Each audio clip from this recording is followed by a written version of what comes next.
سڵاو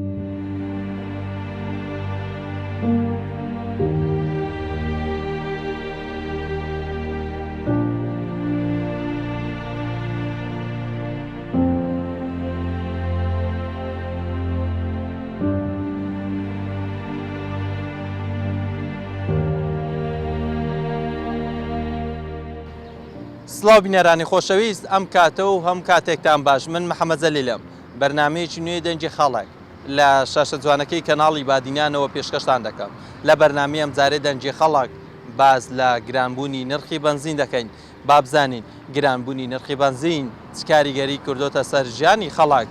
با بزانین هەوڵاتانی قەزای بەردەڕەش لەسەر ئەم تەورە چیمان پێ دەڵێن. فەرموون بینەری ئەم بەرنامەیە بن.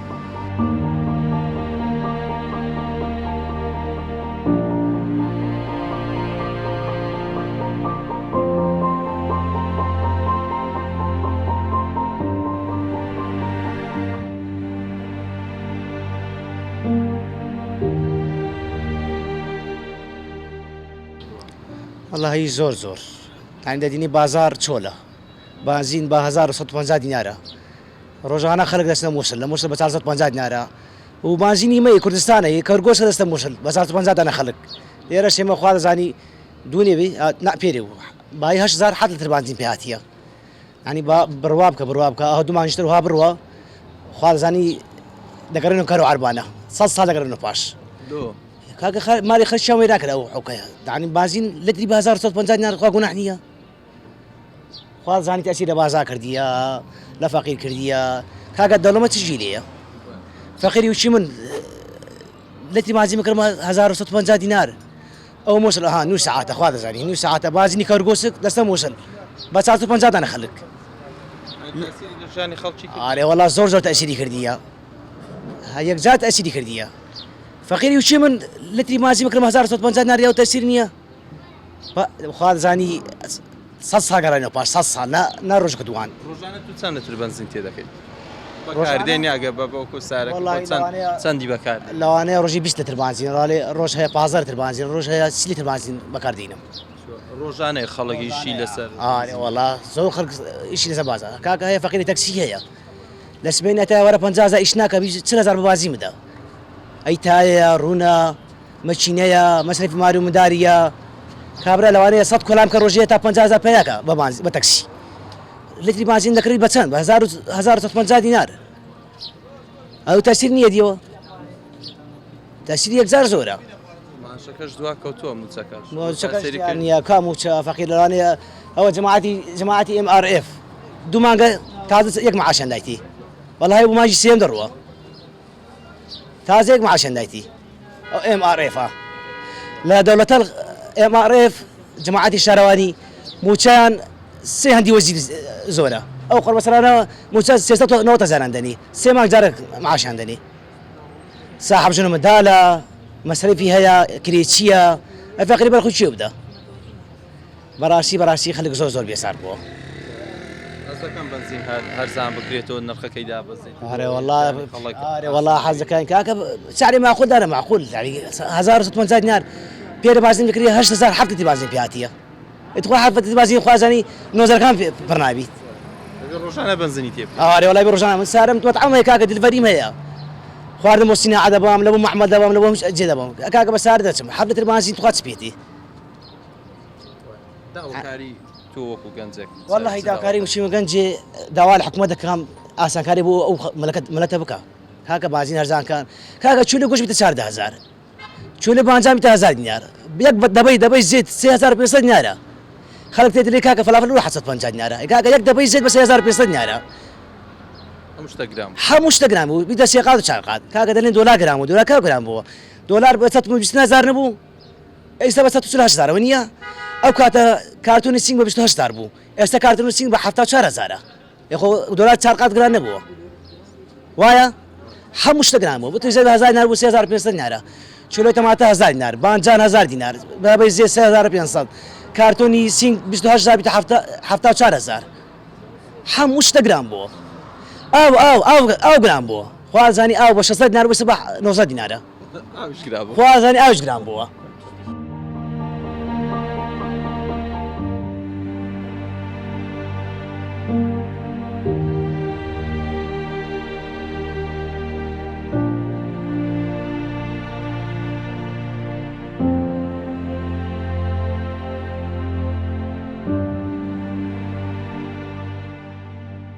بنزین زۆر کاریگەرە بنزین زۆر تەسی لە ماوکردێ بەڕاستی سیارەکانی عراقش هەر هەمووی بنزینی زۆر گرانە بەڕاستی ئێمەوە 17 دقە لەمە لە مووسڵ لەمە دوورە بە 450 لێرە گەیشتە 1100 یعنی خەڵکەکە ناتوانین بێتە بازاری کە ناهاتە بازاریش نابیتن بەڕاستی نازانم چی برێنەوە حکوومەتی لە ساڵەکانی نۆتەکەەوە هەتا ئێستا چارەسەری بنزین نەکرای بەڕاستی ئەی داوا دەکەن حکوومەت بە هەموو شێوەیەکی محاولەکە ئەو چارەسەری بکە بۆ مووسڵ دوێنێ بنە حکوومەت بنزینیان هەیە و بە 450 ئێمەش بە 1100 بەبەریشت ناکەوی و زۆر بەیزعاج و یان بنزینەکان زۆر خراپە کوالیتی خراپەکەەوە سیارە ڕۆژانە بڕۆ سناعی و دەزانێ و سیارانە چیان بەسەردێ زۆر خراپن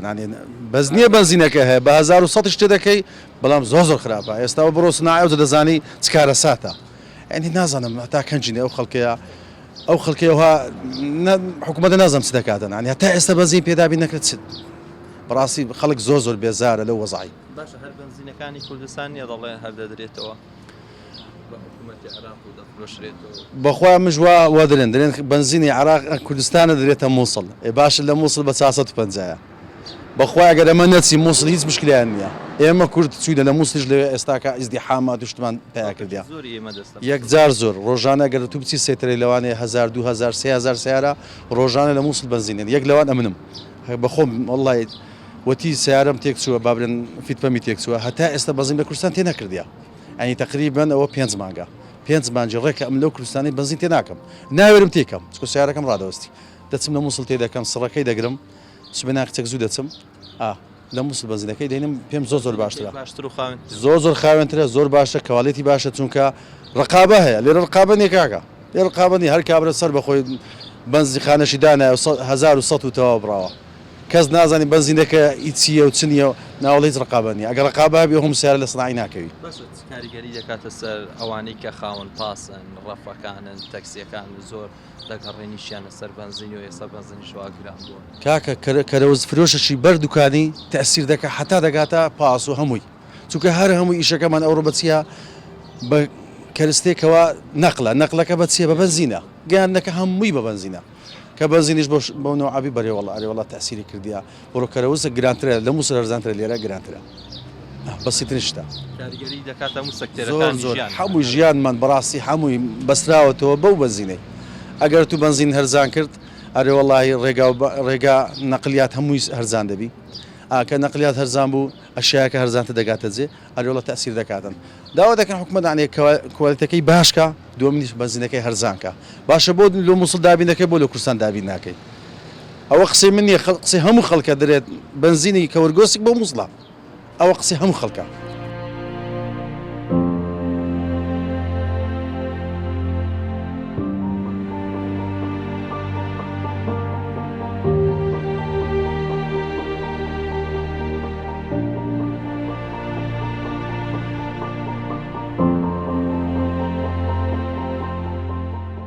بەخوای زۆر کاریگەری کردە سەر ژیانی خەڵکی ڕۆژانە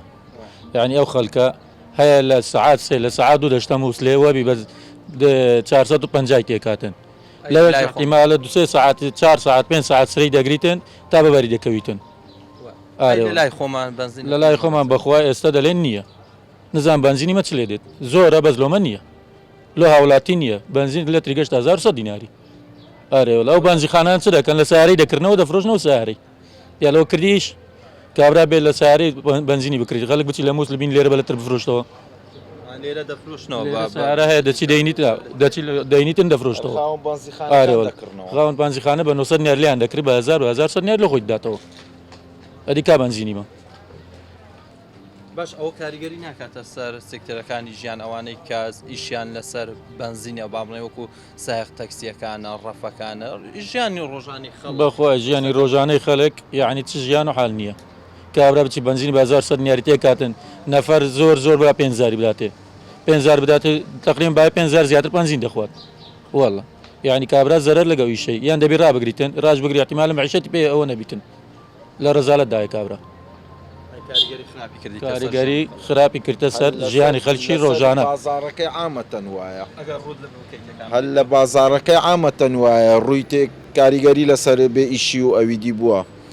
یعنی ئێستا من بەخۆم بە 1075 تێ کردیە بنزینەکەش وەڵی زۆر باش نییە کوالێتی زۆر باش نییە غازی زۆر لەگەڵە زۆریش کمە ئەو نرخەکرانە شێشتان خراپە کوالیتی هەر کوالێتەکەشی هە خراپە ئەرێ وڵی هەر خراپە یعنی من وڵی لەو هەفتەیەوە 2 فیت پەم بگۆڕم ئارێ بەخوای ئەوە لەو هەفتەیە 2 فیت پەم یعنی بەز نییە گرانیشە ئەو جەوەرە خراپشە یعنی کۆلێژی غازەکەی زۆر زۆرە یعنی هەر کۆلێژی غازەکەی هەر یەکجار زۆرە یعنی زۆر کاریگەریشی کردە سە بازاڕەکەی یعنی هەر لە فتەری بگرە لە خواردن بگرە لە بازاڕی جلک و بەرێک بگرە یعنی لە سایق تەکسی بگرە یعنی هیچ ئیشەک نەمایە بەڕاستی لەسەر ئەو بنزینەی کاریگەری دەکاتە هەموو سێکتەرەکانی گیانی هەمووی چکەن هەمووی شتەکان هەمووی بە سیارەیە هەموو بۆ ئەو ڕۆکەش گیانەکە هەموو لەگە بە سیارەی دەڕواتن بنزینیش گران بیتن کەواتە بازاڕەکە هیچک دەبیتن ڕۆژانە چەند جار بنزینی تێ دەکەی لە سیارەکە بە قورئان ئەگەر پێ بگەڕێم وڵی ڕۆژێ دوسێ جار دەبی تێکەم ئەگەش پێ نەگەڕم وڵی ڕۆژێ جارەکە دوو جارە تشتە چێوایە هەر بە 1075 تێ دەکەم سبەینێ بۆ ئەندەم تێکردیا و جە نازانم ئێستا کەش کە گران بووە گران نەبووە ئەوەی نازانم بەس من سبەینێ تێم کردیا بە 1075 لێرە لە بەردەڕش زۆر دەستنە مووسڵ تێ دەکەم بنزینی بە 450 وەڵی خەڵکەکە دەچیتت تێ دەکاتم بەس لەوێش بە زەحمەت کەتیە لەوێش بوویتە تاکو جۆت دەبی سعاسەی شەوێ لێرە بڕۆی هەتا بەبەرت دەکەوی ئەو جە ئایا بەبەریشت دەکەوی بەبەرت ناکەوی ئەوە کێشەی خۆتە خەڵکە توجارەتی پێ دەکاتن ئێستا لەوێن دەرێ دەینیتن لێرە دەفرۆشتەوە ساعی بەنزیخانەی بە 900 ساعی بەنزیخانەش دەفرۆشتەوە هاوڵاتیت کە بە 1075 بازرگانیش بۆ بنزینەی مووسڵیش طبعاە دیکو بازرگانیەکی ئەوەیە بەقوتیشە زۆر یعنی ئێستا بڕۆ لە پاش سەیتەرەیماندان بڕۆ هەموو جلیکان و سیارە و تشتە هەموو تەبقی کردیەوە دەفرۆشن ئادی باش بنزینی 690 هەندە جار دابش دەکەن لێرە ئاسانی بەدەستیان دەکەوی خوای لێرانە هەنمایە ئەو ماوە کەوتی بنزینگران بۆ نمایە لێرە بنزینی 690 نمایە نما لە کاتی بنزین لە کاتی بنزین گران بیان نمایە ماش بیتنی تشتێکی کەم وەزارەکە ئەوەی دی لە خۆ لەگری نارە تاوڵاتی بنزینەکە ژەوەی ڕژتەیان کردبوو بەخوای قڕ لە بنزینەکەی باشتر بوو ئارە گوتی هەکاتی تێم کرد فیتپەمی تێکدا یەکسەر فیتپەمی تێکدا 690 چ بنزین و عال نییە نفتەی تێکەی باشتر لەو بنزینی چاودێری نییە لەسەر بنزینخانە هەبیت ئەگەر ڕقابە هەبیت ئەویشە ناکرێت بەس ڕقابەی نییە هیچ نییە کابرا حکومت بنزینی نادات بنزین دەچی لە هاوڵاتیان دەکرێتن دەفرۆشتەوە ڕقابەی چ بکاتن بێ ڕقابەی چ بکات بدلێتێ ڕقابە دەکەم دەی لێ کا بنزین دەتون نینایە بنزینم کڕیەوە دەفرۆشمەوە ڕقابەت لەسەر چییە ناوە لە بەرا ڕقابەت نەماەکان هەموو وەکو یەکە بنزیخانەکانیان نرخەوە نرخەشی جیاوازی خۆی ناوەڵی ئێستاکەن هەموو بنزیخانەك هەریەکەوە بە سعرەی خۆی دەفرۆشتن ئەلێرانە ئێستاکەم بڕۆ هەمووی 1075 بڕۆ لە دەچیە هەولێرێ هەیە بە 730ەیە بە 740ەیە بە 850ەیە نرخەکانی جیاوازە هەر بنزیخانەك و بە نرخە چییە یعنی هەر بنزیخانەك و بە کەیف خۆی دەفرۆشتن ئەوجە خەڵکەکەش سەری لێ سوڕمایە ئەوجا ئایا نازانین بە 1075 تێکە بە 900 تێکە بە 730 تێکە بە 740 تێکە بە 690 تێکە ئەقری ڕاوستایە یعنی هەرکوی تێکەی بەڕاستی فیتپەمت ڕاودەست نیاوتەوەرە سێچار فیتپەموال ناو سندوقی سیارەی منە بەخوای نییە دووشم احتیات کڕێ لە ناویمدانە نە چەند ڕۆژێک هەر لە کاتی لە بازیخانەیەتی مەدەرێ بەخوای کوژایتەوە سیارەکە ئەرێ بەخوای قەپاغی بنزینی دەکەیەوە هەر نییە کولتری بپسی دەکەیەوە شەفشێ دەکە ئەویش ئەو هایە قەپاغی دەکەیەوە دەفشقێنیتە هەمووی هەوایە کۆلێژی بنزینەکەی زۆر خراپە زۆر وەڵی قەیناکە خراپە بەس هەش بیتن یعنی هەبیتن با هەرزان بیتن ئێستاکە حکومت بیکاتە 650 باشە یعنی لە حەدەکی ڕای بگریتن 650 زۆر باشە ئەمە نارین 450 ناژرین 600 با 650ەکەبی زۆر باشترە دەتوانی کار و کاسبی خۆی پێ بکە خەڵک دەتوانی دابینی ژیانی خۆی پێ ئەوە کاتن یعنی بەس ئێستاکەم بە 1970 تێکەی بەڕاستی ئێستا تو لێرانە سواری تەکسیبی بچێ هەولێرێ بەخوای ئەتو هە 5 خۆت دەدەی کاکە ساق تەکسیش بە چەند نەفەری دەڕۆ هە بە 3 نەفەر بە 4 نەفەری ڕەکە 24,000 کارم کە 24,000 بای 20,000 بنزین دەخوا زیاتریش دیالەوە تو زەرت کردیانە مەجبورە ڕابگریت تەکسیش ڕادی خۆ تەکسی ئاوێت تێ ناکە بە ئاوێ دەڕات سارەی ئەوش بە بنزین دەڕات بنزین گرانە برام کابرا لێرە بشتاوە لێرە بە 30,000 بە 25,000 با 25,000 بنزینی بخواتن زەرەرە ئەدی تایە ئەدی مێکینەیە ئەدی سارە عەتەڵێک کەفتێت شتە کەفتێت بەخوای دیار نییە چارەسەر عایدیمەنیە حکومەتەکە هەرزانکە ئەوە چارەسەر لە دەستەوی هەرزانکە گرانکە لای حکومەتە وی لێ دێ پاسکیلی دوتای زۆر گران دەبی یعنی دەگاتە نرخی سیارەکەی لەمە دو پاسیک لە هاتو چۆی بکە ئەگە بنزین گران بیتن خەڵکە لۆی دەرنایتن مەجبورە بە پاسکیلی بێ بچی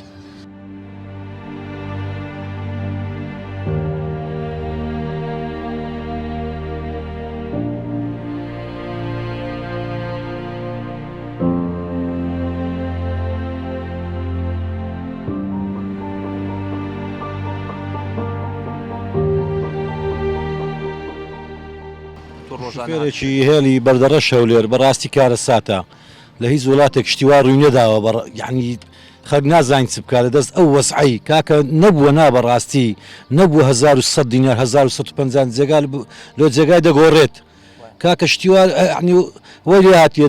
دەبتەیە $1 1500 دینار بەخوا دەبی سڕەش بگری ئەگە وەزعکاوە ئاوا لە دوی بڕوات کاکە دەچی لە مووسێ ڕەزیل دەکرێت بەڕاستی تا دەچی دەڕۆی لە سێتەرەکان ڕەزیل دەکرێت تا 30 لتر بنزین دەدرێتە لە مووسڵ زۆر بە زەحمەتەوەلا کاکە پێ دەڵێت کات معلوماتی مووسلێتێ ناوەڵە نیتم ئەم کوردم کاکە دەڵێ لە ناو سڕێ وەرە دەرێ یعنی بەس ئەوەی کە خارجیەکە بەڕاستی دەدات ئەوەی داخلیەکە قەشمەریت پێ دەکات دەلێ لۆ کاکەم گۆ حکومەتتان نییە بچی لە خۆت بنزینی لێ وەگری ناوەڵە کاکە ئەم بەڕاستی پێم ناکە بنزین لێرە بە 1100 و 1150 تێکەم و نەفەرەکەش بەڕاستیە بە 6,000 بە خۆت دەزانی لە لایشکەش بەڕاستی سیارەکانی خوستی لەسەرەوەی مبار دەکەن بە 5,000 ئیشیان لۆمە نێشتیە یعنی نازانم بەڕاستی بەری خۆمان بدەنێ چێن دەرێ ئاوا بێدەبی سیارەکەمان لە ماڵێ ڕاگرین بەڕاستی یعنی هیچ ئیشوکارێکی نەکەی و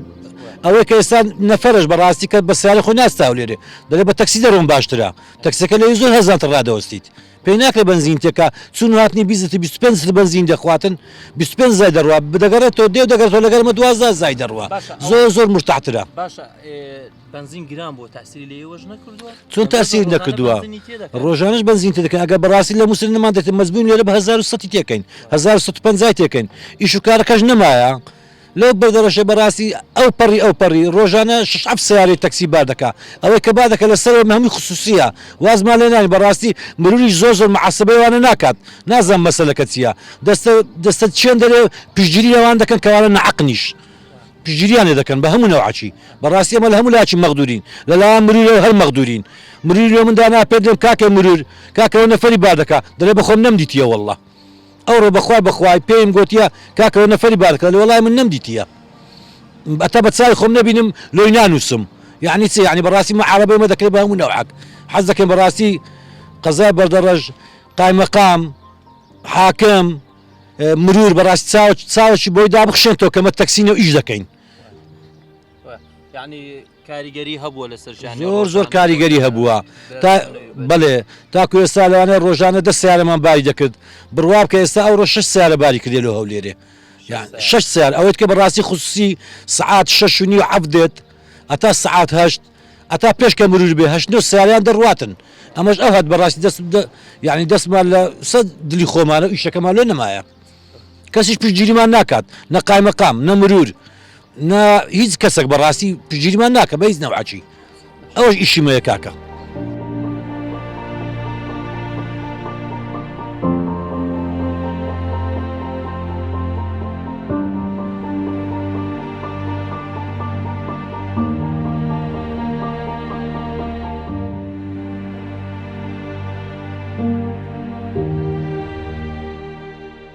حقت بەرزبوونەوەی نرخی بنزین کاریگەریەکی ئەرێنی لەسەر هاوڵاتیان دروست کردووە هەم لە خاوەن پاسەکان و تەکسی ئەو هەموو شوێنێک یعنی بەگشتی دەگرێتەوە هەموو خەڵکێک تەنانەت هاتوچۆی ئاساییژی ماڵەوە بەداخەوە ژەمە لەسەر کانگەی نەفت و غاز دەژین نە غازمان هەیە نە پانزینمانیشەیە یعنی حقل تەسەوری ئەو شتەی ناکە بەڕاستی یعنی تۆ لەسەر نەفت بژی بێ نەفتبی لەسەر غاز بژی بێ غازبی یعنی لە چ دنیایەکە شتەمان نەبینیوە هیوادار ئینشەڵڵا چارەسەرێک بێتەکردن و کاریگەری هەبووە لەسەر ژیانی خەڵک بنزین ئێستا گران بووتە 1100 دینار بێگومان پێشتر بە 500 دینار بوو تۆ بە مانجێ 5,000 سرف دەکرد پانزین تێراتی دەکرد یعنی ئوموری ڕۆژانەتی دەمەشاند بەڵام ئێستا بووتە 1000 دینار تۆ ماگانە چ نەبێت 200 لتر 250 لتر دەوێت ئێستا بە 1500 دینارە نزیکە 250,000 دەچێت 5,000 دەچێت 250,000 دەچێت فەرقیان نزیکە 200,000 یعنی کاریگەریەکی یەکجار زۆریە لەلایەکیش بێ موچەیەکە و نەدانی موچە لە کاتی خۆشەوەش کاریگەری دەبێتە سەر باشە وەکو خۆت لە بامڵێ لە ماڵەوە یاخود تۆ برایەکان ئەو چەند ڕۆژانە چەند بنزینی تێدەکەن بەردەوام بنزینی تێدەکەن وڵای بەردەوامە چکە من ڕۆژانە دێمە دوکان ڕۆژانە 4 جا دێن و دەچین ینی ئەوەش ڕۆژانە چ نەبێت بای 10,000 هەر نە بە 8,000 هەر دەوێت ئەگەر پێشتر بە 4,000 3,000 کافی بوو زۆر نییە ڕۆژانە 8,000 10,000 بگەیتە بنزین بۆ والله حقت بنزین ئەگەر ئێمە نەفت و غازمانە بە ئاسایی بوو ئەگەر 15,000 مانیش پێدا بە بەس ئەگە تو لەسەر بنزین و گازبی حقڕێ وڵە زۆرە 5,000 زۆرە زۆر دەڵێن دەستنە مووسڵ بنزینی تێدا بەڵێ ئەم خۆم یەک لەوانم دەچمە میسل زۆر بە کەمیلە مەجبور نەبم لێرە تێناکەم هەر لەسمە مووسل و تێمەوە بنزینی مووسڵ لێ کوردستان باشترە زۆر باشترش هەتا ئێستا تێدەکەم یەک ڕۆژەش کێشەی نەبووە بگرە باشترە خراپتر نەبووە ئەو هەزمێ ئەو ئەزدیحامەشمان لە مسل دروست کردیە ئەگەر ئێمە باین لە هاتبانێرە حرە بەمە دەرمان دەکرد بە حقت ئەمە ئەنکە پانزین لەکمە بە 450 بە لە میسل بە 1000 بە ڕێگامانە دا یەک عەرەبیش داخل بە یەک دەمانگۆ سرەی لێمان زیاد کردیە ئەوانە حرەم لە غێر شوێناتی نێرە مافیمە دەخۆن ڕێمانە دەدا دەبێ ئێمە لەسەرەوە سوپاسیانیش بکەین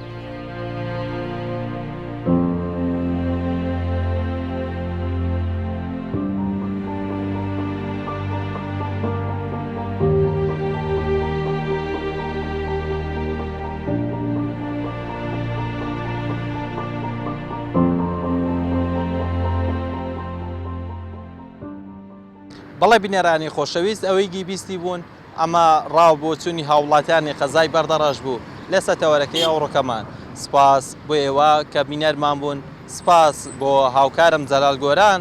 کە دیمەنەکانی بۆ ئێوە گواستەوە تا بەرنامەیەکی دیکە و تا تەوەرێکی دیکە ڕێز و خۆشەویستیم قوبوڵ بکەن بەخوای گەورەتان دەسپێرام خواتان لەگەڵ